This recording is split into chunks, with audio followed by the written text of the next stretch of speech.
bold journalism. But Drew Hernandez is a strong-minded individual. Exposing lawlessness. Drew Hernandez, who is ideological. Finding the truth. And use the word Antifa. This is what they do. Battling They're mainstream liars. The woke mob, all they can do is lie. These are the front lines.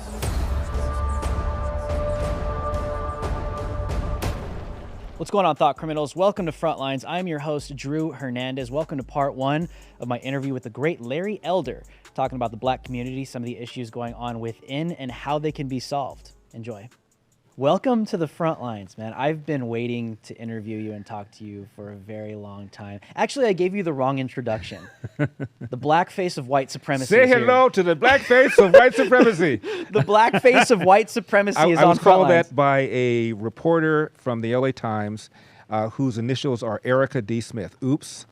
And another one called my views white supremacist when I ran for the recall election of Governor Gavin Newsom. Yeah. So it was nice. It was sweet. It was astronomically viral. You had like these woke white people running around in monkey masks throwing eggs at you.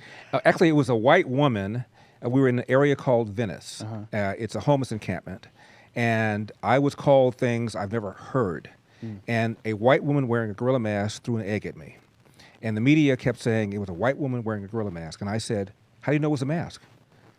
Maybe she was just having a bad hair day. Elder is sexist. That became the lead. Not me being attacked. Can you imagine if somebody threw an egg at Kamala Harris or Barack Obama? They would have gone bat bleep. Hate crime. Well, in fact, the sheriff of LA County, his name is Alex Villanueva, he said that it was a hate crime. He's a Democrat, but he's a sensible Democrat. He called it a hate crime, but most of the media made jokes about it, and the person is still at large. You know, let's just talk about that right off the bat, because, I mean, I use their words all the time. I do it because I like to do these jujitsu moves against the left. So, because a lot of right wingers will be like, "Why do you say person of color? You're just falling into that." I'm like, well, I use it to communicate to the idiots that aren't awakened yet, right? So, like, as a person of color, but by the way, I never use the term African American, which you didn't do just now. You did not do that. I think it's Larry Elder is a black guy. I'm an American who is black. I've never, ever used that term except when I'm quoting somebody else. And you can go on YouTube and find Smokey Robinson doing a kind of a rant about 7 or 8 minutes long about why he does not use the term African American. So don't get mad at me. Get mad at Smokey. Yeah. So why are we seeing this this woke white mentality that is filled with this white guilt, this self-hatred, when at the same time, when you get a conservative or someone that just doesn't agree with them, that they claim to be the saviors of, they turn on them. And it's like, I always make the argument that they're actually real white supremacists, real racists, because when they come across people like you, they hate you. Why are we seeing that? Is it the CRT? What is the... It's a deep, systemic kind of almost virus going on. As I mentioned, I was called the black face of white supremacy. It was by a black female who called me that. I've been called, like all conservatives who are black, bootlicker, Uncle Tom, foot shuffling, bootlicking Uncle Tom, bug-eyed, foot shuffling, bootlicking Uncle Tom. I was even called the Antichrist one time, and then I was called that thing that you really call a black person when you really want to cut him, Republican. There's nothing worse than calling somebody a black Republican. It's because of as you pointed out, guilt. I've often said that whoever said compound interest is the greatest force in the universe, and by the way, Albert Einstein didn't say that. People think he did. I checked it, and there's no evidence he ever said it. But whoever said compound interest is the greatest force in the universe never encountered white guilt. I think white people feel guilty about slavery, feel guilty about Jim Crow. You tell me what it is. I have no idea. All I know is that it is really quite a force. And it's coursed throughout all of our society, wokeism, in the military, in the media, in academia, in Hollywood, in big tech. It is everywhere. When Drew, racism has never been a less significant factor in American life. I mean, Barack Obama got elected with a higher percentage of the white vote than John Kerry did. Think about that. The first time Gallup asked white people if they'd vote for a black president was in the 50s. I think the numbers that said yes were in the 30s, 30%. Now only about 4% of white people said they would not vote for a black person if they felt the black person was qualified. When Obama ran in 2008, Gallup did a poll to find out he was running against Hillary for the nomination. And on the other side, John McCain was running against Mitt Romney for the nomination. And Gallup asked how many Americans would never vote for a black president. And the answer was 5%. How many Americans would never vote for a female, referring to Hillary? 11%. How many Americans would never vote for a Mormon, referring to Mitt Romney? 22%. How many people would never vote for somebody who would be as old as John McCain would have been had he been elected? 42%. Now, obviously that's changed given how old Biden is. Yeah. But the point is, Obama's hurdle was lower than Hillary's, lower than John McCain's, lower than Mitt Romney's. And we're still talking about this nonsense as if racism is a major problem in America. Georgia. What did Joe Biden say? The Georgia laws were worse than Jim Crow. It's Jim Eagle, whatever that meant. And now we find out that the numbers of people voting have shattered records. It turns out black people are not quite as stupid as people thought. They were able to figure out how to vote, and they voted. Yeah. And we just witnessed in this runoff a black Democrat from the party of slavery and the party of Jim Crow running against another black Republican, the party of Lincoln, in the deep South, formerly slave state, Georgia. Yeah. I mean, my goodness. Hello? My father's from Georgia. He was born in 1915. One time I America's asked, so white supremacist. How's that even happening? tell me about it. One time I asked my dad, when you were raised in Athens, Georgia, did you ever walk by the University of Georgia and go, maybe someday I could go there? And my dad said, are you nuts? It never would have occurred to anybody of us to walk by there, let alone to fantasize about going there. And now, as I said, fast forward, 2 black men running against each other to become senator from Georgia? Come on, knock it off. This is what I always say too. It's like these woke, the BLMs, like the woke black people, the woke brown people, the woke white people.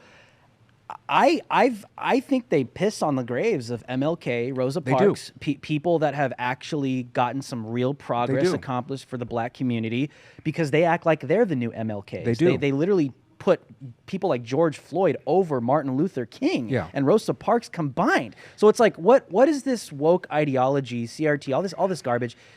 Is it really like taking us backwards? It is. Especially the black community and all the progress they've made in this country. You mentioned MLK. He gave an interview, British television, in, I think it was 66, about 2 years before he was assassinated. And he said, I am shocked at the progress America has made since the passage of the Civil Rights Act of 1964. And he said, given the rate of progress, I believe there could be a black president, he said, in about 40 years' time. Frankly, he said, there's people who are black who are qualified to be president now, but in about 40 years' time, we could have a black president. Bingo, right on cue, Barack Obama get elected. And he didn't say, Drew, in about 40 years' time, there'll be black CEOs of Fortune 500 companies, and there have been. He didn't say there'll be black presidents of Ivy League colleges. I went to Brown. The former president of Brown was a black female. He didn't say black people were going to be coaches of Notre Dame. There's been a black coach of Notre Dame. He didn't say there'd be black senators. There have been black governors. He said black president, meaning once that happens, we're done. Once it happens, we can now say America is no longer a racist society. Barack Obama got elected. Worst economy, worst recovery since 1949. Because he raised taxes, continued spending, continued regulations, gave us the worst recovery since 1949, and got reelected, and we're still talking about systemic racism. It is insulting to someone like my dad. My dad left home at the age of 13. When I say left home, Drew, that's even not accurate. He was thrown out of his house. His mother was irresponsible, had a series of boyfriends, each one more irresponsible than the one before. And my last name, Elder, is not the name of his biological father. He never met his biological father. Elder was some dude who was in his life the longest, who was an alcoholic, who was physically abusive to him. And my dad came home at the age of 13. Elder was long gone, and he began quarreling with his mom's then boyfriend. She throws my father out of the house, siding with the boyfriend, never to return.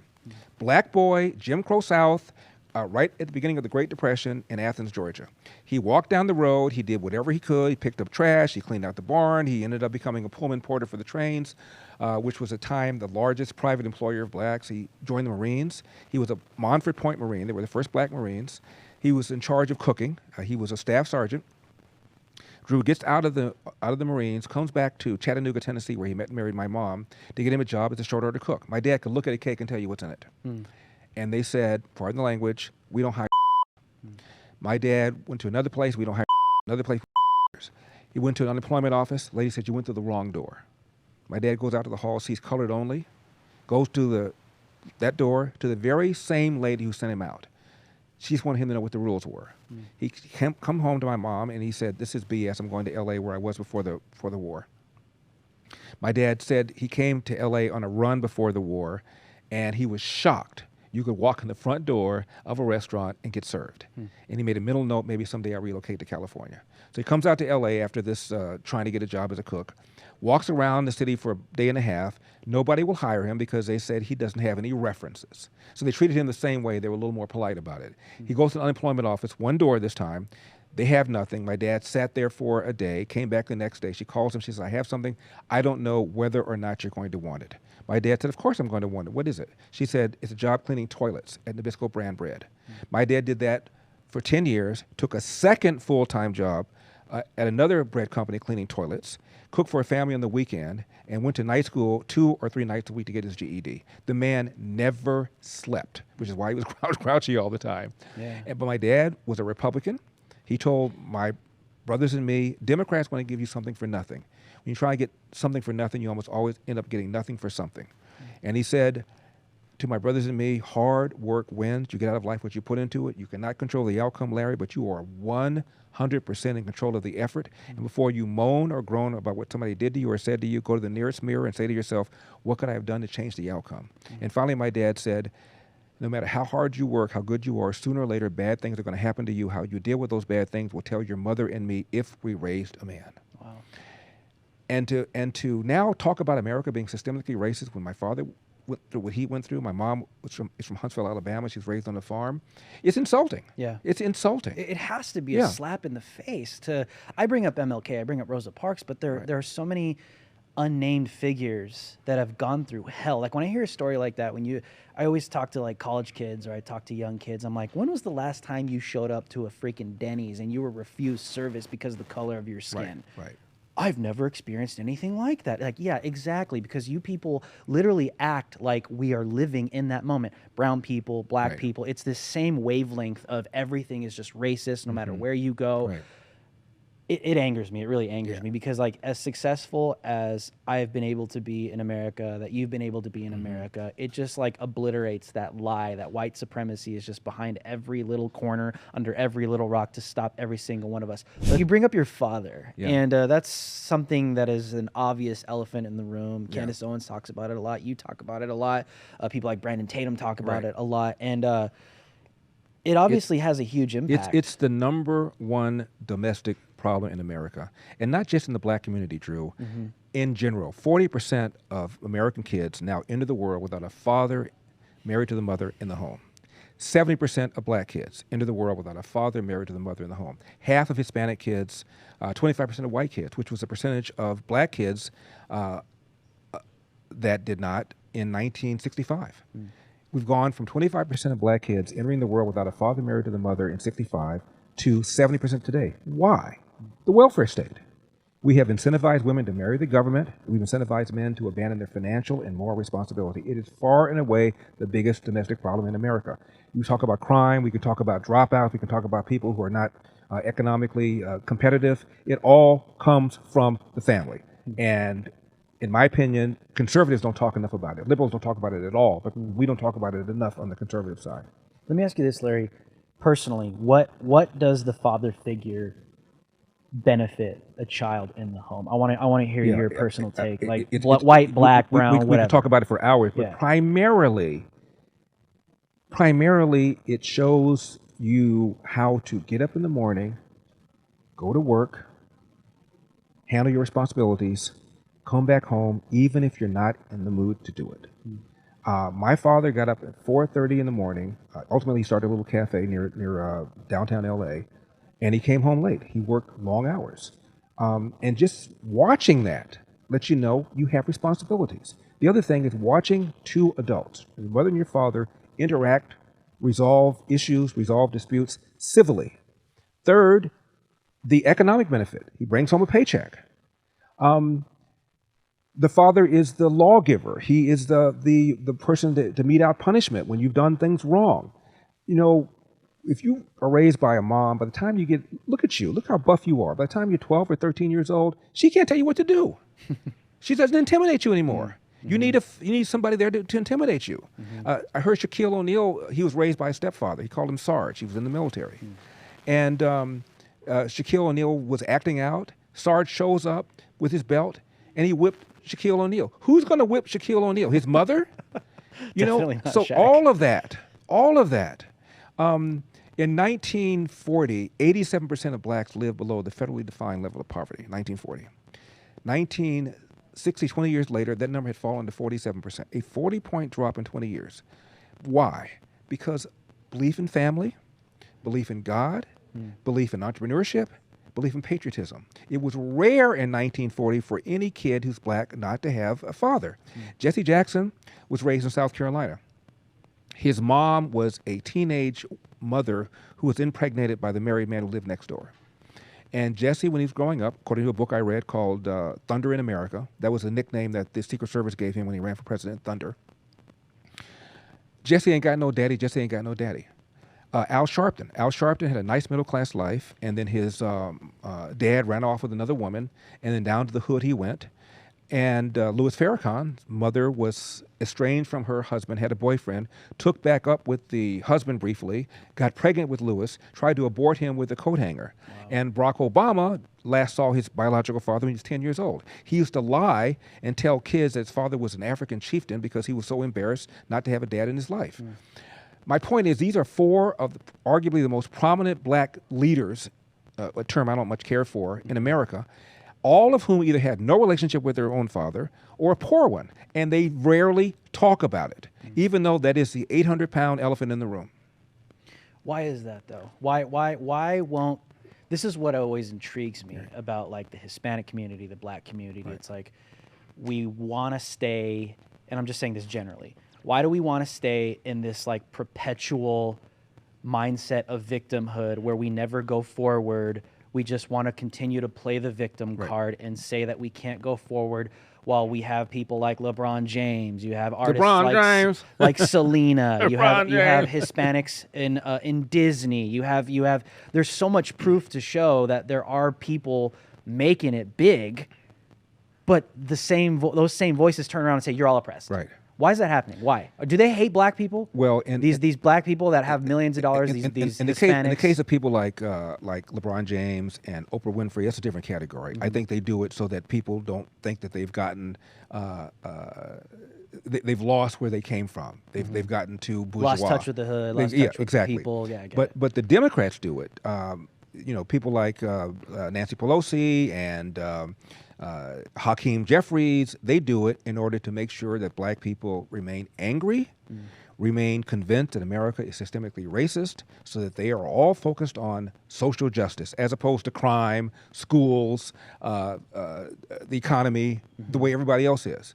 That's how you get that 95% near monolithic black vote that the Democrats used to have, without which they cannot win at the presidential level. So it's all designed to make you go in that ballot booth like lemmings and pull that lever for the Democratic Party. So how do we engage these communities that do not want to listen or that are kind of stuck with that narrative? Because I mean, that's a conversation of culture as well. You know, Drew, it's a tough one because the information, as we know, is controlled. The media is controlled by the left. New York Times has not endorsed a Republican for president since 1956. The Washington Post never has. We find out from the Twitter files how they manipulate information, suppress conservative content. So a lot of people just don't know stuff. I was at a party a few years ago, and a woman was complaining that rich people don't pay any taxes. If rich is defined by the top 1% as those earning over $350K or above, I'm rich.